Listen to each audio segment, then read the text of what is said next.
Hi friends, welcome back. भैया, भारत ने बनाया 6C2 परमाणु, अमेरिका चीन घबराए। LNT-700 MWE steam generator. Megawatt का, ठीक है, स्टीम जनरेटर। अच्छा, देख के मेरे को नहीं पता चल रहा, ये तो वीडियो देख के पता चलेगा।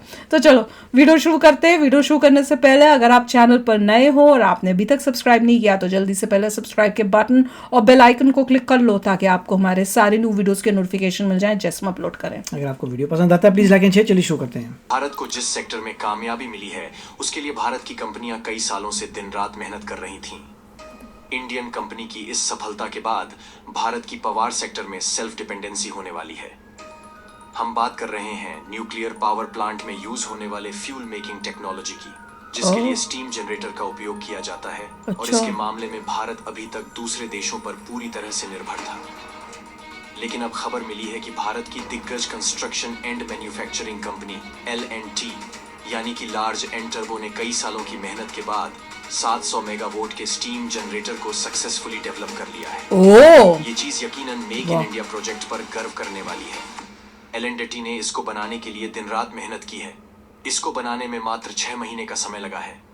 अब आप कहोगे कि इसका उपयोग कैसे किया जाएगा और कहां पर किया जाएगा, तो मैं आपको बता दूं, इसका यूज हीट एक्सचेंजर्स में किया जाएगा, जो कि परमाणु कोर में हीट को प्रोड्यूस करने का काम करेगा और इसी हीट से वाटर को बॉयल करके इलेक्ट्रिसिटी का निर्माण किया जाएगा। लेकिन अमेरिका को इस बात से काफी निराशा हो रही है कि भारत ने मेक इन इंडिया प्रोजेक्ट के तहत स्टीम जनरेटर का निर्माण इतना जल्दी और कम कीमत पर कैसे कर लिया। हमारी खासियत है भाई। पूरी डेवलपमेंट क्या है जानने के लिए बने रहिए हमारे साथ। लेकिन आगे बढ़ने से पहले मेक इन इंडिया प्रोजेक्ट की इस बड़ी उपलब्धि के लिए वीडियो को लाइक जरूर करें। भारत में जो न्यूक्लियर पावर प्लांट है उन्हें ऑपरेट करने के लिए भरपूर मात्रा में एक यूनिक फ्यूल का इस्तेमाल होता है और अभी तक भारत के पास इसको बनाने की टेक्नोलॉजी नहीं थी। इसलिए फ्यूल आपूर्ति के लिए हमें दूसरे देशों पर ही निर्भर रहना पड़ता था, जिससे कभी कभी न्यूक्लियर पावर प्लांट में इस्तेमाल होने वाले फ्यूल को भारत में पहुंचने में देरी का भी सामना करना पड़ता था। और दूसरी सबसे बड़ी बात यह है कि इसके लिए हमें दूसरे देशों की कंपनी को हाई कास्ट पे भी करना पड़ता था। भारत की दिग्गज construction and manufacturing company L&T इसकी टेक्नोलॉजी पर कई साल पहले से काम कर रही थी और हाल ही में कंपनी ने अनाउंस किया कि हमने स्टीम जनरेटर इंजन को सक्सेसफुली डेवलप कर लिया है। और स्टीम जनरेटर इंजन की बात की जाए तो यह एक हीट एक्सचेंजर है जो परमाणु रिएक्टर कोर में उत्पन्न गर्मी का उपयोग करके पानी को भाप में परिवर्तित करता है। यह steam generator nuclear power corporation of India limited को आपूर्ति किए जाने वाला इम्पोर्टेंट कंपोनेंट है और उससे इलेक्ट्रिसिटी बनाते हैं। बात यह है कि कंपनी ने स्टीम इसे को पास बहुत कम कराते हैं समय में टरबाइन से। डेवलप कर लिया गया है, जो कि L&T की हैवी इंजीनियरिंग का एक बड़ा माइलस्टोन है। आपको बता दें कि कैसे भारत में प्लेट्स जितने के भी प्लेट्स न्यूक्लियर लगा पावर रहे हैं। प्लांट ऑपरेट किए जाते हैं उनमें इस्तेमाल होने वाले फ्यूल को हम दूसरे देशों से इंपोर्ट करते हैं। और यहाँ तक कि इन न्यूक्लियर पावर प्लांट को बनाने में जितने भी रिएक्टर का इस्तेमाल किया गया है उन्हें हमने रूस और अमेरिका जैसे देशों से इंपोर्ट करके डेवलप किया है। दोस्तों, भारत ने परमाणु ऊर्जा क्षेत्र में एक बहुत बड़ी कामयाबी हासिल कर ली है, जिससे भारत को इस क्षेत्र में नई ताकत मिलने वाली है। इसके बाद परमाणु ऊर्जा क्षेत्र में हम अपने प्रोडक्शन को और भी ज्यादा बढ़ा सकेंगे, क्योंकि हमारे पास स्टीम जनरेटर होने के कारण हम भारत में खुद फ्यूल बनाने जा रहे हैं, जिससे दूसरे देशों से फ्यूल इंपोर्ट करने की लागत बचने वाली है और इस लागत से हम अपने प्रोडक्शन को और भी ज्यादा बढ़ा पाएंगे। और आपको जानकर खुशी होगी कि इस तरह की टेक्नोलॉजी बहुत ही कम कंट्रीज के पास मौजूद है। लेकिन इसे डेवलप करने के बाद भारत उन पावरफुल देश में शामिल हो गया है जिनके पास न्यूक्लियर पावर प्लांट में इस्तेमाल होने वाली फ्यूल बनाने की टेक्नोलॉजी मौजूद है। बता दें कि पिछले साल national power corporation of India की तरफ से न्यूक्लियर पावर प्रोग्राम के तहत भारत की दिग्गज मैन्युफैक्चरिंग कंपनी L&T को करीब 700 मेगावाट के न्यूक्लियर वाटर रिएक्टर बनाने का कॉन्ट्रैक्ट सौंपा गया था। और एक साल पहले ही L&T ने न्यूक्लियर वाटर रिएक्टर को सक्सेसफुली डेवलप करके national power corporation of India को डिलीवर किया था। और इसी कंपनी की तरफ से L&T को स्टीम जनरेटर बनाने का कॉन्ट्रैक्ट भी सौंपा गया था। हालांकि इसके अलावा अब भारत की कंपनियां स्टीम जनरेटर को डेवलप करने पर काम कर रही थी, लेकिन इसके पहले अभी तक सफलता नहीं मिल पाई थी। लेकिन L&T के वैज्ञानिकों ने जो करके दिखाया है उससे भारत की नई ताकत का अंदाजा दूसरे देशों को भी हो रहा है। जिसकी जानकारी खुद लार्ज एंड टर्बो ने एक्स पर पोस्ट के माध्यम से दी। Flagged of the इसको first लेकर steam कंपनी की generator तरफ से for कहा गया है indigenous कि development NPCIL की स्थापना के बाद ahead. भारत के परमाणु लग रहा है कार्यक्रम 12 का महीने हिस्सा पहले ही बनने का टाइम से अवसर कर देने दी। के लिए धन्यवाद। वहीं अनेक कठिनाइयों के बावजूद हमने इस माइलस्टोन को समय से पहले पूरा किया वही है। देखा। मेक इन इंडिया प्रोजेक्ट के तहत इस तरह का रिएक्टर भारतीय कंपनी द्वारा बनाना एक बड़ी अचीवमेंट है। गुड। हमें इन कामों के लिए पहले विदेशी कंपनियों पर निर्भर होना पड़ता था, मगर अब हालात बदल चुके हैं।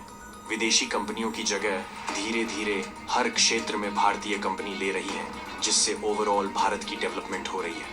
एक्सपर्ट्स का मानना है कि एक समय ऐसा आएगा कि भारत को पूरी तरीके से डिपेंडेंसी खत्म करनी पड़ेगी, चाहे यूरेनियम हो या फिर विदेशी रिएक्टर्स।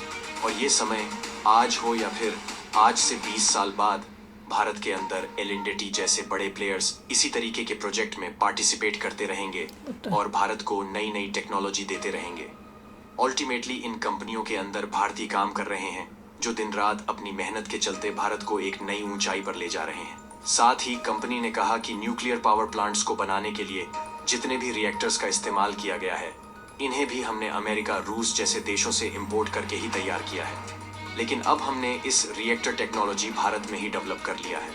हमें किसी और देश से इस तरीके की रिएक्टर टेक्नोलॉजी इंपोर्ट करने की जरूरत नहीं पड़ेगी। सब कुछ खुद करने लग गए दुनिया अब के हम। तकनीकी एक्सपर्ट्स की माने तो इसे भारत का पहला स्वदेशी रूप से निर्मित स्टीम जनरेटर बताया गया है, जिससे भारत के न्यूक्लियर एनर्जी सेक्टर में एक बड़ी जीत बताई जा रही है। न्यूक्लियर पावर प्लांट के अंदर हम जिस फ्यूल का इस्तेमाल करते हैं उसे यूरेनियम के नाम से जानते हैं, और अभी भी भारत अपनी टोटल यूरेनियम की जरूरतों का करीब 80% हिस्सा इंपोर्ट करके पूरा करता है, जो कजाकिस्तान, कनाडा, रशिया जैसे देशों से इंपोर्ट किया जाता है। लेकिन दोस्तों, एक और ऐसा ही एलिमेंट है जो भारत के अंदर दुनिया में सबसे ज्यादा पाया जाता है, जिसका नाम है थोरियम। भारत ने उस रिएक्टर को बनाने का काम लगभग पूरा कर लिया। थोरियम इज जिससे TR। हम थोरियम का इस्तेमाल करते हुए पावर जनरेट कर सकते हैं। याद ही वैसे तो हमें TH यूरेनियम इंपोर्ट TR करना क्या पड़ता हुआ? है, लेकिन भारत थोरियम के मामले में दुनिया का सबसे बड़ा रिजर्व कंट्री माना जाता है। देखा जाए तो इस समय भारत न्यूक्लियर पावर प्लांट के मामले में आने वाले कुछ साल 2030 के लिए अपने विजन को क्लियरली तैयार कर लिया है, और इस समय न्यूक्लियर पावर प्लांट भारत में बिजली उत्पादन का 5वां सबसे बड़ा सोर्स है, जो देश में कुल बिजली जरूरतों का लगभग 3% हिस्सा है, जिसे भारत और भी ज्यादा बढ़ाने की तैयारी में है, ताकि ज्यादा से ज्यादा इलेक्ट्रिसिटी को न्यूक्लियर पावर प्लांट के माध्यम से प्रोड्यूस किया जा सके। और भारत की NPCIL nuclear power corporation of India ने यह डिसीजन लिया है कि आने वाले लगभग 6 सालों में, यानी कि साल 2030 तक, हम अपनी न्यूक्लियर पावर कैपेसिटी को लगभग 22,480 मेगावाट तक पहुंचा देंगे। वाह। जबकि इस समय वर्तमान में NPCIL 8,180 मेगावाट की क्षमता वाले केवल 24 रिएक्टरों को संचालित कर रहा है। यानी कि आने वाले 8 सालों से भी कम समय में हम अपनी न्यूक्लियर कैपेसिटी को 3 गुना से भी ज्यादा बढ़ाने वाले हैं। वाह, अमेजिंग। कि पहले बाहर से USA या रशिया से जो काम करवाते थे, मंगवाते थे, खुद कर रहे हैं, और टाइम से पहले। एक जगह पे तो मैं जो पढ़ रही थी वो तो कहते हैं 12 महीने पहले ही ऐसे लग रहा था। देखिए, मेरे को तो शॉक लगा है, मुझे पता भी नहीं था कि स्टीम जनरेटर जो है अभी तक जो है हम बाहर से खरीदते न्यूक्लियर थे। के लिए, न्यूक्लियर या न्यूक्लियर स्टीम जनरेटर है, बेसिकली जनरेट करता है स्टीम, वाटर डालिए हीट करके। तो स्टीम जनरेटर जो न्यूक्लियर में लगते हैं वो जो है पहले से इंपोर्ट करते थे। इसका मतलब काफ़ी सारी चीज़ें जो हमें पता नहीं है मगर एक्चुअली इंपोर्ट होती हैं और यूज़ होती हैं। अब धीरे धीरे पता लग रहा है मेक इन इंडिया के प्रोजेक्ट के अंदर कि अच्छा ये बना रहे हैं, अब ये बना रहे हैं। तो आपको लगता है, पहले जब देखते थे न्यूक्लियर प्लांट है, मेरे को लगता था सिर्फ जो है यूरेनियम ही लेते हैं या अगर थोरियम को अपना ही करते हैं। मुझे पता नहीं था कि अंदर के कुछ कंपोनेंट्स हैं जिसमें हम किसी पे डिपेंडेंट हैं।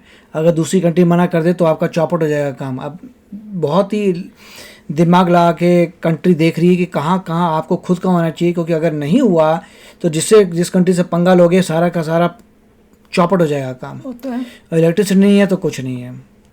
इलेक्ट्रिक कार्स भी आने वाली हैं, जगह जगह इलेक्ट्रिक कार्स होंगे तो इलेक्ट्रिसिटी की बहुत रिक्वायरमेंट है। तो बहुत ही खुशी हो रही है सब देख के कि गवर्नमेंट जो है बहुत दिमाग लगा रही है हर सेक्टर में देखने के लिए कि कहाँ पे आपको खुद जनरेट करना है। और सिमिलरली अनफॉर्चुनेटली चाइना भी कर रहा है, जो चाइना ने बोल दिया है कि अब उनके जितने भी टेलीकॉम के इक्विपमेंट है उसमें कोई भी USA की चीज़ नहीं लगेगी, कोई भी चिप वगैरह यूएसए का नहीं होगा। तो वो लोग भी आगे बढ़ रहे हैं।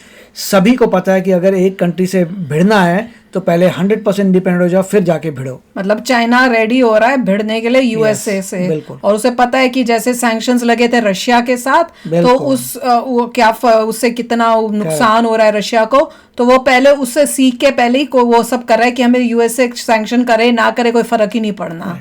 देख लो कितना चालाकी से काम कर रहा है। तो चलो यार, पर दिस इज ग्रेट अचीवमेंट, बहुत अच्छी बात है कि हमने इतना बड़ी अचीवमेंट की है, वो भी टाइम से पहले। तो चलो यार, आप भी शेयर करना अपने थॉट्स। चलते हैं, मिलेंगे नेक्स्ट वीडियो में बहुत ही जल्द। Till then take care and bye bye. तो अगर आप मेरे इस चैनल पे नए हो तो जल्दी से सब्सक्राइब के बटन को हिट करो और बेल आइकन को क्लिक करो, ताकि आपको मेरा जब नया वीडियो मैं लगाऊं आपको उसके बारे में जल्दी से पता चल जाए।